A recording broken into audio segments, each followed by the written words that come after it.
Monsieur Blackburn, vous vous dites consterné par la restriction du gouvernement fédéral des critères d'accès à ces travailleurs. Pourquoi? D'abord, c'est l'improvisation dans laquelle on se retrouve malheureusement avec les décisions du gouvernement qui viennent, à quelques jours d'avis, chambouler la réalité des entrepreneurs au Québec. Et cette décision qui va entrer en vigueur la semaine prochaine, donc dans 7 jours, va avoir des conséquences potentielles pour 40 000 travailleurs. Alors, ça touche un bassin d'environ 40 000 travailleurs qui, lorsqu'il viendra le temps de renouveler leur permis de travail, pourraient se retrouver incapables de renouveler leur permis de travail. Pour les entreprises, il y a un impact important? Pour les entreprises, définitivement, il y a un impact important. Alors, au deuxième trimestre de 2024, nous avons encore 139 000 postes de toutes les entreprises de toutes les régions du Québec qui sont disponibles, qui malheureusement ne trouvent pas. Il y a encore plus de gens qui cherchent de l'emploi sur le territoire. Il y a encore plus de gens qui cherchent de l'emploi. Par contre, ça ne veut pas dire que le taux de chômage qui a monté, qu'il y a plus de gens qui sont en recherche d'emploi, que ces gens-là ont les compétences ou la formation pour être capables de combler ces postes. Alors, vous voyez, malgré une augmentation du taux de chômage, il y a quand même 140 000 postes de disponibles dans toutes les régions du Québec. Vous avez besoin de cette main-d'œuvre. Monsieur Hainaut, vous vous réjouissez à la CSN de ces restrictions supplémentaires. Pourquoi? Bien, premièrement, peut-être une chose que je vais être d'accord avec mon collègue patronal, c'est clair qu'une semaine de vie, je comprends les employeurs. C'est court. Je veux dire, sur le fond, on est d'accord. Sur la forme, je pense qu'un préavis un peu plus long aurait été... je comprends un peu le désarroi là-dessus. Mais c'est clair que pour nous, le taux de chômage, le chômage a augmenté de près de 32-33 dans la dernière année. Donc, il y a de l'emploi présentement.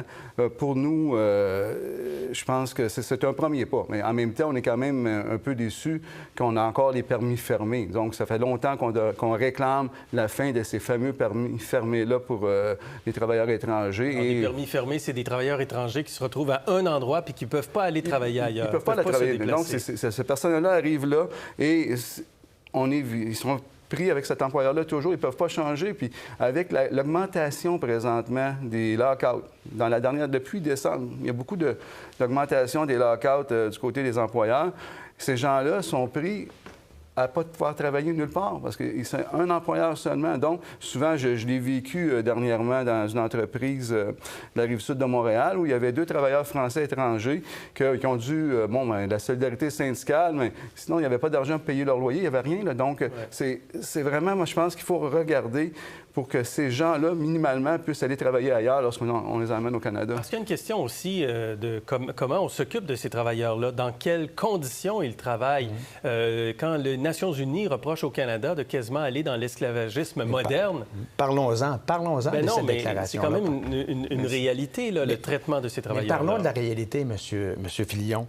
2023-2024, les dernières statistiques qui viennent de sortir par Statistique Canada.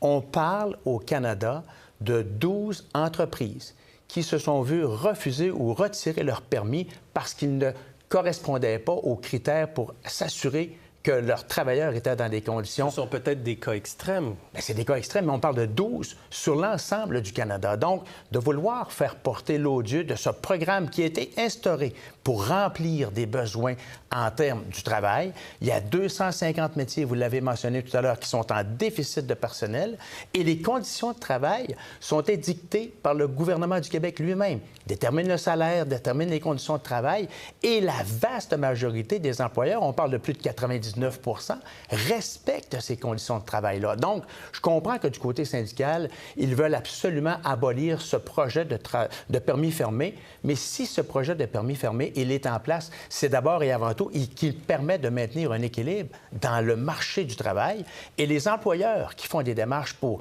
se trouver des travailleurs étrangers investissent entre 9 et 15 000 par travailleur. Et si on était capable de trouver... Est-ce que vous le voyez, cet équilibre-là, compte tenu de la pression qu'il y a eu dans les dernières années avec le manque de main-d'œuvre?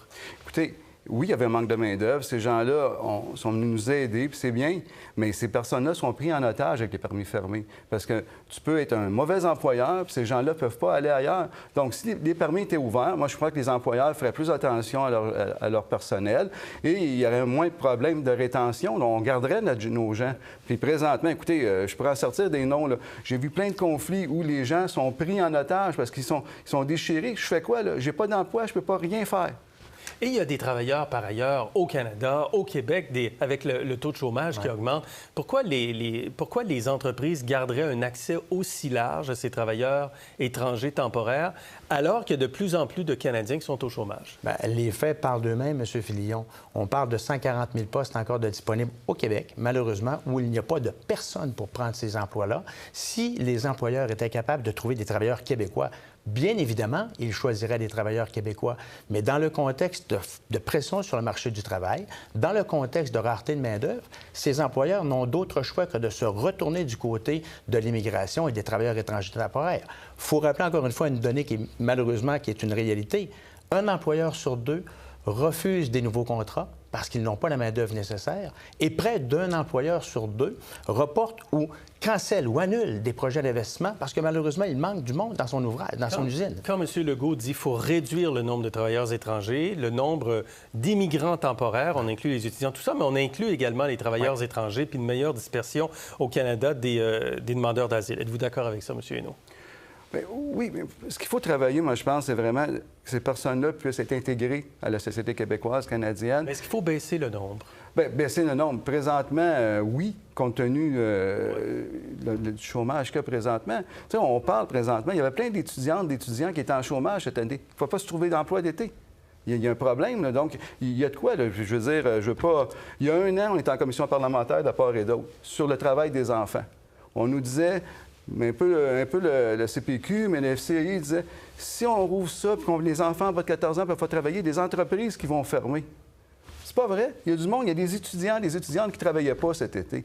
Donc, c'est un faux débat. Ce qu'il faut, il faut attirer notre monde. Il faut être capable de donner des bonnes conditions de travail, pas seulement du salaire, là, des horaires, être attractif, des bonnes assurances. Puis on va en avoir du monde, mais il faut garder notre monde. Présentement, c'est un problème de roulement de personnel qu'on a beaucoup. Il faut être capable de garder notre monde dans les établissements. Est-ce qu'il faut baisser, comme dit M. Legault, le nombre d'immigrants temporaires au Québec? Il faut baisser le nombre de demandeurs d'asile au Québec. Et là, nous sommes d'accord avec le premier ministre. Parce que malheureusement... Les travailleurs temporaires? Sur les travailleurs, non, parce qu'ils répondent à des besoins du marché du travail. Alors, le choix que les employeurs ont, c'est de se tourner vers l'immigration, les travailleurs étrangers temporaires, pour venir les aider à réaliser du travail, à produire des biens ou à donner des services. Là où on rejoint le premier ministre, c'est sur les demandeurs d'asile. C'est un peu bizarre que près de 50 des demandeurs d'asile au Canada sont au Québec, alors qu'on représente 22 de la population. Alors, il ne faut pas toucher aux travailleurs parce que ceux-ci, malheureusement, pour la croissance économique, ne sont pas en mesure de pouvoir générer cette prospérité, cette croissance qui est importante pour les entreprises au Québec. Merci pour cette discussion, M. Blackburn. M. Hainaut, merci d'avoir été avec nous ce soir. Pour voir nos émissions en entier, rendez-vous sur la chaîne Ici RDI.